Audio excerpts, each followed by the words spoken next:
오늘 말씀 시작하면서 오늘은 여러분에게 특별한 부탁 한 가지 부탁을 드리면서 설교의 말씀 시작하고자 합니다. 지금으로부터 한 2분, 3분, 한 3분 정도 저의 설교에 초집중하면서 들어봐 주셨으면 좋겠어요. 우리 교회 한 4, 5년 다니신 분들은 모두가 알 겁니다. 저의 설교 스타일, 설교 패턴이나 전개 방식 다 알 거예요.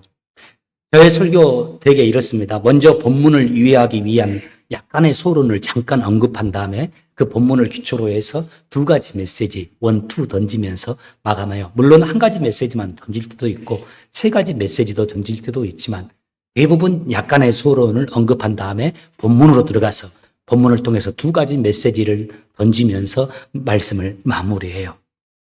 그런데 오늘은 말씀의 전개 순서를 좀 바꾸고자 합니다. 먼저 본문의 스토리를 여러분들에게 짧게 설명하고 그 내용을 기반으로 해서 두 가지 메시지를 전하고자 합니다. 자, 지금부터 한 2분 혹은 3분 초집중 한번 해주시기 바랍니다. 우리가 다 아는 대로 바울의 꿈이 예수님의 복음 전하는 거였습니다. 그것이 그의 마음을 붙잡고 있는 그의 꿈이었어요. 이 꿈이 자기의 야망은 아니었습니다. 하나님이 그에게 불어 넣어주신 꿈이었어요. 나는 우리 청년들이 하나님이 마음속에 불어 넣어주신 꿈을 갖길 원합니다. 바울과 같이 전임 사역자로 살아갈 수 있는 꿈도 갖길 원하고 다 그럴 필요는 없죠. 세상에 나가서 주님의 사역자로 살아가는 꿈, 이 꿈들을 갖길 원하는데요. 바울이 갖는 그 꿈, 구체적으로 말하면 로마에 가서 로마에서 복음을 전하는 거였습니다. 왜냐? 로마가 세계의 중심지였잖아요.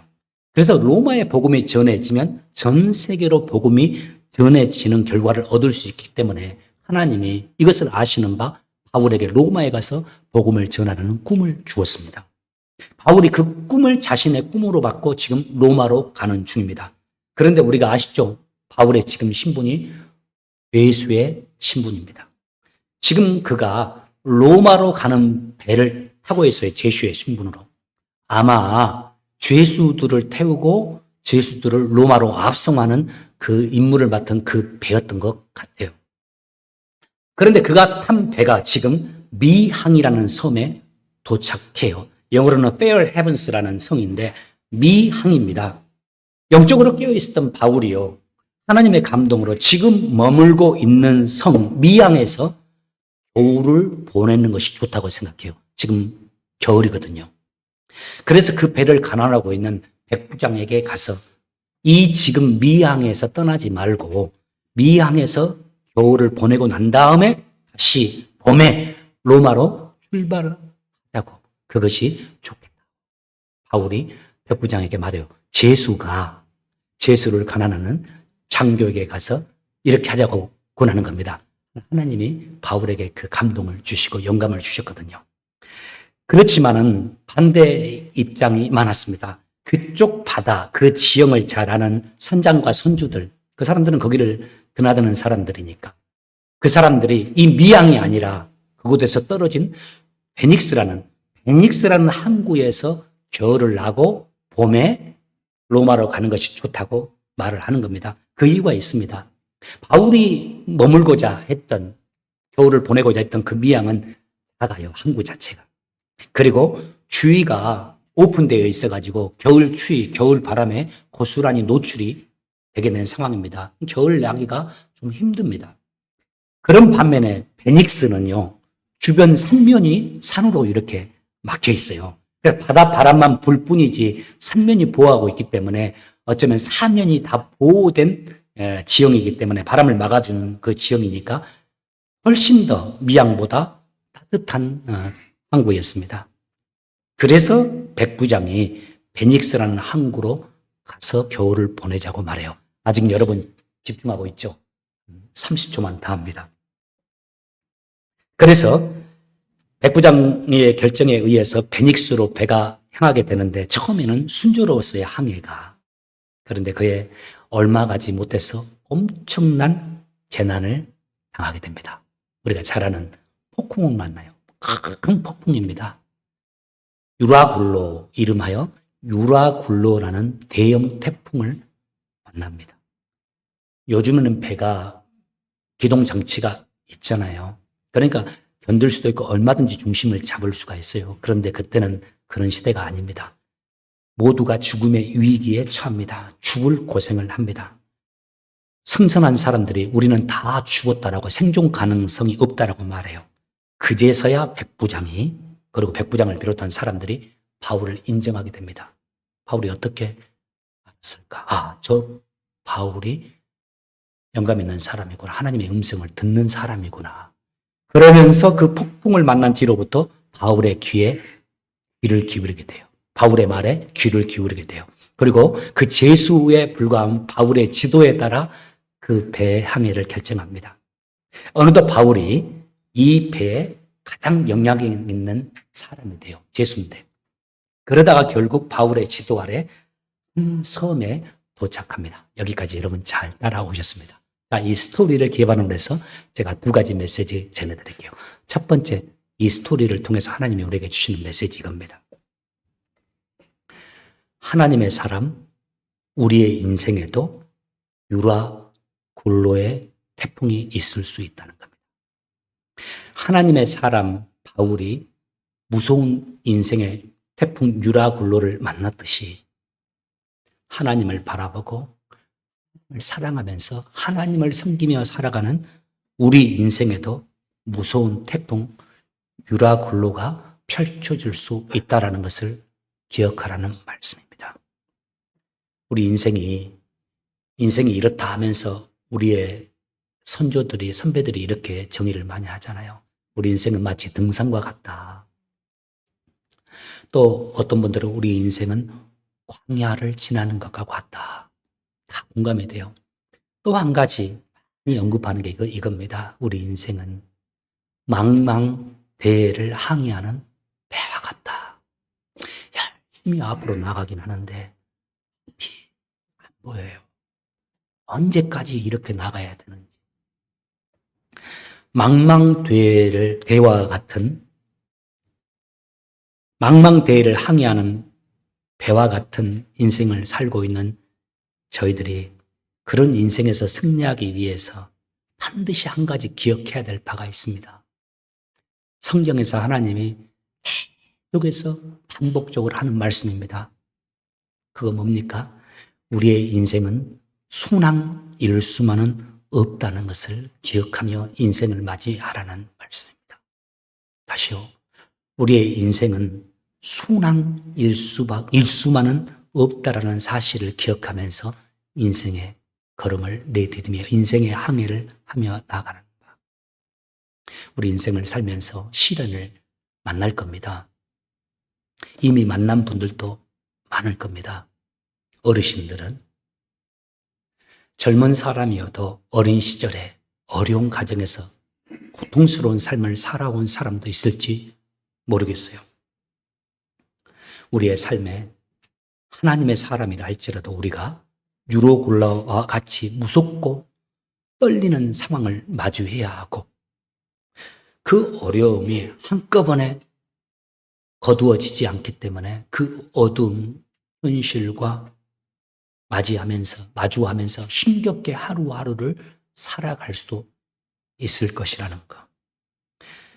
그것이 우리의 인생입니다. 하나님이 우리에게 펼쳐놓으신 하나님의 자녀라고 해서 하나님이 우리를 모든 어려움에서 다 해방시켜 주는 것은 아닙니다.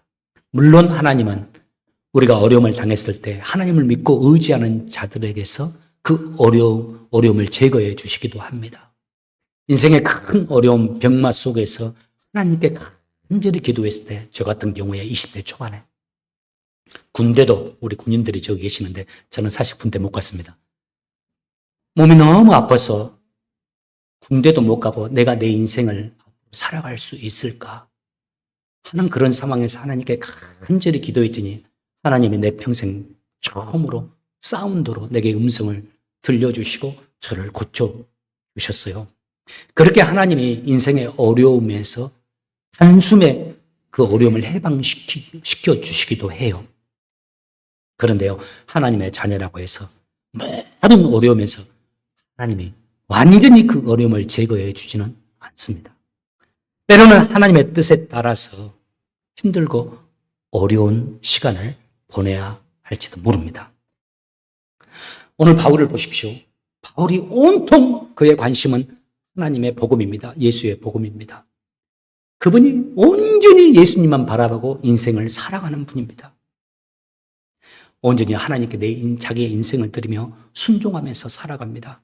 성경을 보면요, 복음을 전하는데 결혼이, 가정이 방해가 된다고 생각해서 그는 결혼조차 하지 않았습니다. 심지어는 그가 예수님의 복음을 전하기 위해서 도움이 된다고 판단한 바 얼마든지 피할 수 있음에도 불구하고 기꺼이 그가 죄수가 되었습니다. 그런데 그에게 어떤 일이 발생합니다. 그 귀한 길을 가는 바울에게 유라굴로 태풍이 다가오고 그가 지금 그 태풍으로 죽을 위기에 처한 겁니다. 자, 질문입니다. 만약 우리가 바울이라면 우리는 어떤 생각을 하고 어떤 반응을 보일까요? 특별히 바울은 유라굴로라는 태풍을 만나기 전에 하나님의 감동으로 미항에 머물러 있는 것, 베닉스로 가는 것은 위험하다는 사실을 알았습니다. 그래서 미항에 머물자고 했습니다. 베닉스로 가게 되면 큰 태풍을 만나게 되고 어려움을 당할 거라는 하나님의 음성을 들었습니다. 그래서 그 배의 결정권을 가지고 있는 백부장에게 찾아가서 베닉스로 가지 말고 미항에 머물자고 간절히 간곡히 부탁했습니다. 그런데 백부장이 바울의 말을 무시했어요. 결국 바울은 그의 의지와는 상관없이, 이게 중요한 말씀의 포인트 중에 하나입니다. 바울은 그의 의지와는 상관없이, 그의 선택과는 상관없이 베닉스로 가야만 했습니다. 그리고 그렇게 가다가 유라굴로라는 태풍을 만난 거예요. 그가 당한 그 고통이 그가 선택한 결과가 아닙니다. 그의 선택의 결과가 아닙니다. 그의 선택과 의사와 상관없이 다른 이의 결정에 의해서 혹은 그가 속한 공동체의 잘못된 결정으로 의해서 그가 죽을 위기에 처한 겁니다. 하나님의 자녀들인 우리의 인생도 그러할 때가 있지 않아요, 여러분? 나의 잘못된 선택으로 인해서 내가 어려움에 처하기도 하지만 나의 선택과는 상관없이 힘들고 어려운 인생 상황에 직면할 수도 있잖아요. 심지어 내가 정말 하나님의 뜻으로 살아가고 있는데 온통 하나님의 영광과 하나님의 나라를 위해서 살아가고 있음에도 불구하고 아무런 잘못이 없어도 타인의 결정에 의해서 혹은 우리가 속한 나라의 경제적 여건, 정치적인 여건, 혹은 유력한 정치 지도자의 결정으로 인해서 말할 수 없는 경제적인 손실 혹은 신체적 위협까지 당할 수 있게 된다는 말입니다. 너무나 어려운 상황입니다. 그런데 이 상황을 우리 힘으로 어찌할 수 없는 경우가 많습니다. 내게 다가오는 파도를 막을 수 없는 것처럼요. 중요한 것은 뭡니까? 파도를 막지 못하니까 파도를 타는 것이 중요하죠. 어떻게 이 파도를 타고 갈 것인가? 우리에게 중요한 것은 이때의 반응입니다. 보통 사람들의 반응 어떻습니까? 이런 상황이 되면 볼 것도 없습니다. 늘 말하죠. 불평하고 원망할 겁니다. 책임을 다른 이들에게 돌리는데 급급할 겁니다.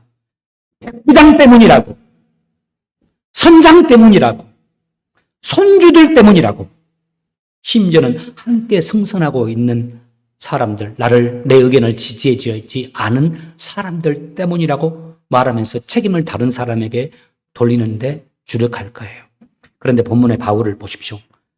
바울이 백부장을 비난하는 이야기가 한 번도 안 나옵니다.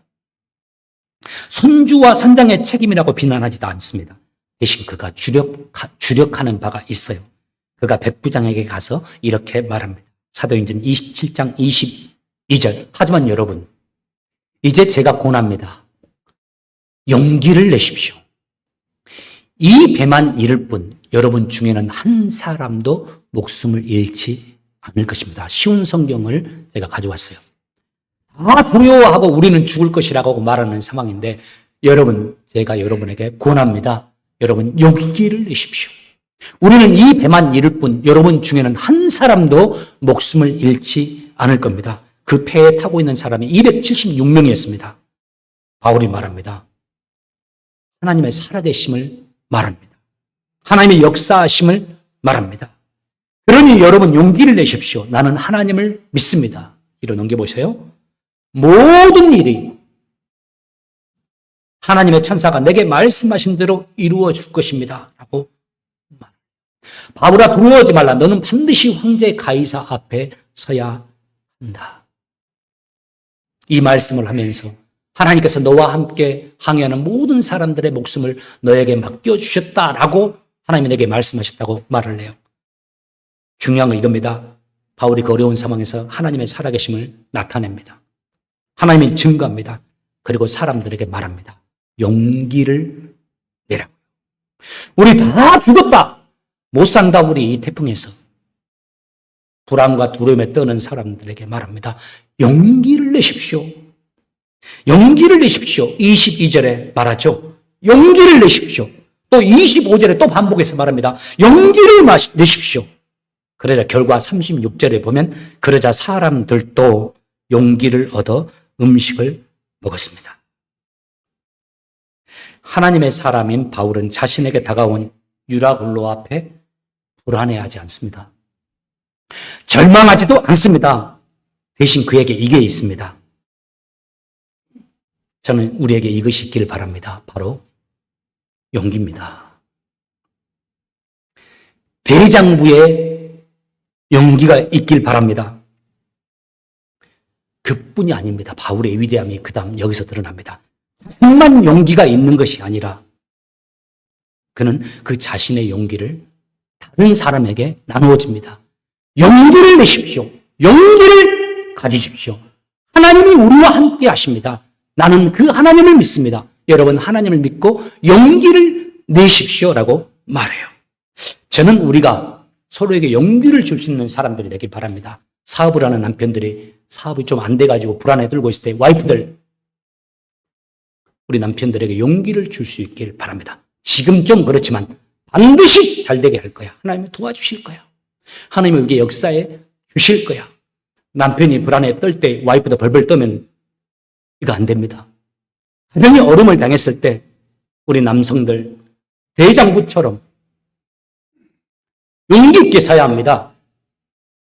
아내와 자녀들이 나를 보고서 용기를 얻을 수 있도록 내가 흔들리고 내가 떨리면은 다 떨립니다, 가정이. 그때 하나님을 믿고 용기를 가지고 나를 통해서 우리의 가정, 우리의 가족들이 다 용기를 가지고 살아갈 수 있도록 도와주는 겁니다. 오늘 우리에게 주님께서 주시는 첫 번째 메시지가 이겁니다. 용기를 가지라는 말입니다. 어떤 용기입니까? 세상 용기 아닙니다. 바울이 하는 말. 하나님으로 인한 용기입니다. 예수님으로 인한 용기입니다. 그 용기를 가지고 더불어 주님이 하신 말씀, 그 용기를 다른 이에게 나누어 주며 살아가라는 말씀입니다. 두 번째 하나님이 우리에게 주시는 말씀. 하나님은 당신의 지혜로 우리를 인도하신다는 말씀입니다. 하나님이 우리를 인도하실 때 당신의 지혜로우심으로 우리를 인도해 주신다는 말씀. 지금 바울과 함께 배에 승선한 사람들이 유라굴로를 이겨내기 위해서 사투를 벌이고 있습니다. 가지고 있는 물건들도 배를 가볍게 하기 위해서 다 버려야 했습니다. 그래도 안 되니까 먹을 식량까지 다 버립니다. 아주 소량만 남겨놓습니다. 그럼에도 폭풍이 잦아들지 않으니까 어떻게 합니까? 그 배를 움직이는 사공들이 자신들만이라도 살겠다라고 하면서 작은 배를 풀어서 탈출하려고 시도를 해요. 급기야 그 배가 이리저리 밀리다가 상당 부분이 파손됩니다. 배가 파손되면은 죄수들이 도망갈 것 같아서 군사들이 죄수들을 다 미리 죽여버리려고 하는 시도까지 하게 돼요. 살아날 방법이 없습니다. 그런데 결과가 어떻게 합니까? 정반대입니다. 그 배에 탑승했던 276명 단 한 사람도 어려움을 당하지 않습니다. 죽지 않습니다. 생명을 건졌습니다. 그들 모두가 마음의 평안을 얻었습니다. 그리고 그들 모두에게 바다를 지배하시는 창조주 하나님의 살아계심이 그들에게 전해졌습니다. 그리고 그들의 담배는 무서운 파도에 이리저리 휩쓸려 표류하다가 한 섬에 도착하죠. 보통 소설들이 아마 여기서 끝날 거예요. 이렇게 해서 목숨을 건졌다. 그런데 유라굴로를 만난 바울의 이야기가 여기서 끝나지 않아요. 그들이 도착한 그 섬은 지명도가 당시 아주 떨어지는 초라한 섬이었습니다. 그곳에 있는 사람들이 아직 문명의 혜택을 받지 못한 토인들이었어요. 그러나 그들이 감사하게도 바울과 그의 일행을 276명의 사람들을 호의적으로 받아. 그들이 다 276명이 비에 흠뻑 젖었잖아요. 그들이 바다에서 뛰어내려서 섬으로 오는 것을 보고서 그들이 장작을 모아다가 불을 펴고 기다리고 있습니다. 그래서 몸을 녹일 수 있도록 도와줍니다. 그런데 예상치 못한 일이 벌어져요. 장작에 붙어있던 그 뱀이 있어요. 독사가 있었는데 불을 펴는 상황 속에서 독사가 나왔는데 사람을 무는데 누구를 묻니까? 이게 또 바울을 물어버려요. 그 많은 사람들 중에 그 독사가 어떤 독을 가진 것이 알기 때문에 그 토인들이, 원주민들이 이제 이 사람은 죽겠구나 생각하고 안타까워요. 그런데 바울이 쌩쌩합니다. 오히려 힘있게 자기 일을 감당해요. 그러니까 섬 사람들이 성경을 보면 우리가 읽지는 않았습니다. 그 뒷부분을 보면 바울을 신과 같은 사람이구나, 신이구나 이렇게 판단을 해요. 그때 당시 그 섬의 추장의 아버지가 열병, 이지를 앓고 있었거든요. 그래서 바울 앞으로 데려와요. 신과 같은 자라 생각하면서 바울이 그 추장의 아버지를 안수해서 고쳐버립니다. 그러자 그 섬에 있는 병을 앓고 있던 사람들이 여기저기서 모여 들어가가지고 바울에게 고쳐달라고 합니다. 바울이 그들에게 안수하자 하나님이 바울의 손길을 통해서 그 섬 사람들을 고치는 겁니다. 바울이 그렇게 그 섬에 3개월을 머물러 있었습니다. 사람들에게 3개월을 머물러 있으면서 복음을 전하고 그들의 병도 고쳤지만 그들에게 예수 그리스도의 복음을 전하면서 하나님께로 인도했어요. 3개월 동안 함께하면서 그리고 3개월 겨울을 지낸 다음에 이제 로마로 향합니다. 그 섬 사람들이 그 배를 타고 떠나는 그 바울의 그 항해를 돕기 위해서 여러 가지 물품들과 도구들을 제공해 주면서 바울을 후원합니다. 자, 여러분, 이 성경을 많이 본 분들은 아실 겁니다. 한글 성경에는 멜리데라고 나옵니다. 오늘날 섬 명칭은 몰타 섬입니다. 인터넷에 다음에 찾아보시기 바랍니다. 현재 몰타가 유럽 국가 중에 기독교 비율이 가장 높습니다. 작은 섬인데 그곳에 도로, 교회, 상점까지 바울의 이름이 많이 들어가 있습니다. 그 섬에 별명이 있습니다. 바울의 나라. 많은 학자들이 공통적으로 이렇게 말합니다. 오늘 본문에 기록된 바울의 사역으로 인해서 몰타에 하나님의 복음이 뿌려졌고 그 복음이 자라서 오늘날에 이르게 되었다고. 무슨 말입니까? 결국 하나님께서 유로굴라를 통해서 뱀을 사용하여 그 섬을 구원하시는 하나님의 역사를 이루고 계셨던 겁니다. 이것을 가리켜서 성경에서는 이 단어로 표현합니다. 형통이라는 단어. 우리가 형통하면 모든 일이 척척척 다 잘 부리는 것으로 생각합니다. 세상의 언어로는 그렇습니다. 그런데 성경에서는 형통이라는 단어를 그때 사용하지 않습니다. 대표적으로 형통이라는 단어가 나오는 것이 창세기에 나옵니다. 누구의 인생을 설명하면서? 요셉의 인생을 설명하면서 형통이라는 단어가 2번 나옵니다. 어느 때요? 그가 노예로 팔려가지고 보디발의 집에서 노예로 살아가고 있을 때 그의 삶을 말했을 때 그가 형통하였더라 말이에요. 종인데.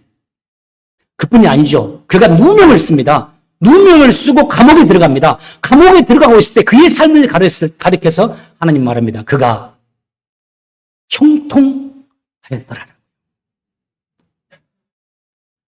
그의 삶이 순종하게 이루어져서 하나님의 그를 향하신 하나님의 뜻이 이루어지든 혹은 정말 고통스럽고 힘든 어려운 상황을 통해서 그를 향하신 하나님의 뜻이 이루어지든 나를 향하신, 그를 향하신, 우리를 향하신 하나님의 뜻이 우리 인생에서 이루어지는 것을 가리켜서 성경에서는 형통했다라고 표현해요. 우리가 이 말씀을 통해서 한 가지 배우기를 원합니다. 성령님께서 이 메시지를 우리의 심령에 우리가 결코 잊어버리지 않도록 우리 심령에서 지워지지 않도록 우리 마음에 새겨주길 바랍니다. 특별히 또 우리 젊은이들에게 앞으로 인생을 많이 살아갈 사람들에게 하나님이 이 단어를 새겨주시길 바라요. 인생을 살면서 어려운 순간을 만날 때마다 이 단어를 떠올릴 수 있도록 하나님이 우리 마음에 이 단어를 새겨주시길 바랍니다. 바로 하나님의 지혜입니다. 우리 인생의 하나님이 우리를 인도하시고 우리의 삶을 도와주시되 하나님의 지혜로 인도하십니다. 보통 사람들은 유골라로 인해서 로마에 속히 가지 못하게 되고 로마로 가는 것이 복음 전하는 것이 꿈인데 유골라로 인해서 로마에 속히 가지 못하게 되고 겨우 살아났고 또 뱀에 물리게 되었을 때 속으로 이런 생각을 하기 쉬울 겁니다. 왜 일이 이렇게 꼬이냐고요. 하나님이 나를 도와주시는 게 맞냐고. 왜 내게 자꾸 이런 불행이 생기는가? 이게 무언가? 이런 생각과 말을 하면서 아마 하나님보다 왜 이렇게 안 되지? 우리는 하나님께서 내 삶을 좋은 상황들만을 통해서 나를 향하신 그분의 일을 이루어 가리라고 생각합니다. 그렇게 되기를 또 기대합니다. 그래서 내 뜻대로 안 되면, 내 뜻대로 안 되거나 상황이 힘들어지면 어쩔 줄을 몰라 합니다. 평정심을 쉽게 잃어버립니다. 감정적이 됩니다. 함부로 말하고 함부로 자기 몸을 굴리고 불평 원망하면서 시간을 허비합니다. 그 결과 그 많은 수고와 애를 쓰고서도 그 수고하고 애쓴 일이 틀어져 버리기도 하고 열매를 거두지 못하는 눈을 범하게 됩니다. 그런데 사도 바울을 우리가 보기를 원합니다. 그가 죽을 상황에서도 그 떨리고 무서운 상황에서도 비관적이 되거나 부정적이지 않습니다. 모두가 군인들도 죄수들도 낙심하고 심약해져서 불안에 떨고 있을 때 바울은 흔들림이 없습니다. 오히려 더욱 그가 주님을 바라봅니다. 그리고 주님께 기도합니다. 그리고 지혜의 근원이 되시는 하나님의 음성을 그가 그 밤에 듣습니다. 바울아, 두려워하지 말라. 네가 가이사 앞에 서야 하리라. 로마서 11장 33절에 하나님 우리에게 이렇게 말합니다. 같이 한번 읽겠습니다. 로마서 11장 33절 시작. 깊도다 하나님의 지혜와 지식에 부요하며 그의 판단은 측량치 못할 것이며 그의 길은 찾지 못할 것이로다. 누가 주의 마음을 알았느냐? 누가 그의 모사가 되겠느냐? 질문합니다. 여러분, 지금 우리가 마주하고 있는 우리의 현실은 어떻습니까? 지금 우리가 어떤 도전을 받고 있습니까? 우리 모두 오늘 우리에게 하나님이 주시는 이 말씀을 마음으로 받길 바랍니다.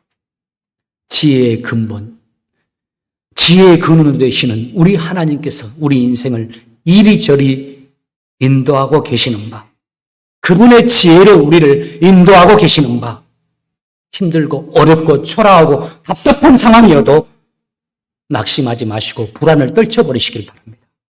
대신 더 하나님을 신뢰하고 그분을 더 사랑하고 그분께 더 순종하고 그분 앞에 더 아름답고 거룩하게 나의 삶에 초점을 맞추어 가면서 우리에게 맡겨진 우리의 인생 한 걸음 한 걸음 살아감으로 승리하시길 바랍니다. 우리 하나님께서 지금 당신의 지혜로, 하나님의 지혜로 우리에게 일하고 계시는 중입니다. 우리 청년들, 삶이 고달파도 하나님께서 지금 하나님 당신의 지혜로 여러분과 함께하면서 여러분의 길을 인도하고 있습니다. 시니어들, 한참 힘을 내어서 달려가야 될 우리 중년들, 마찬가지로 하나님께서 하나님의 지혜로 지금 이때까지 우리의 삶을 인도해 주셨고, 앞으로도 여러분의 인생에도, 그리고 저의 목회에도, 우리 젊은이들의 인생에도 하나님은 깊은 측량할 수 없는 당신의 지혜로 우리의 삶을 인도해 주실 겁니다. 지금 이 순간에도 하나님 우리와 함께합니다. 11월 한 달 그 하나님의 지혜를 믿고 의지하면서 승리하는 여러분 되시길 예수 이름으로 축복합니다. 기도하겠습니다. 주님, 저희들에게 우리의 눈을 열어주셔서 우리를 위해서 우리와 함께 하시면서 우리를 인도하고 계시는 하나님을 볼 수 있도록, 그래서 우리가 하나님의 지혜를 믿고 의지하면서 내 삶의 믿음으로 한 발 한 발을 내디딜 수 있는 그 은혜를 저희에게 허락해 주옵소서. 세상이 다 흔들리고 요동할지라도 내가 하나님을 믿는 바, 하나님이 주신 믿음을 가지고 내게 주어진 내 길을 당당하게 걸어갈 수 있는 주님으로 인한 용기를 허락하여 주옵소서. 앞이 막히고 숨이 턱턱 막히고 내 가슴을 떨리게 하는 불안이 우리에게 다가온다 할지라도 내 하나님의 살아계심을 내가 믿는 바, 내 하나님의 역사하심을 믿는 바, 그리고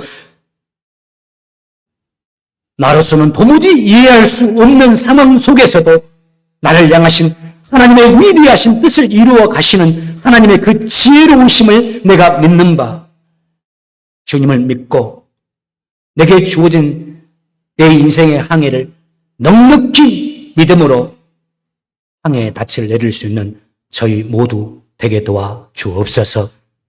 하루하루 주님만 바라봅니다. 우리 청년들의 인생을 인도해 주옵소서. 우리 중년들의 마음을 지켜주셔서 하나님 주신 힘으로 용기를 가지고 자신들의 인생을 헤쳐나가고 승리할 수 있도록 도와주옵소서.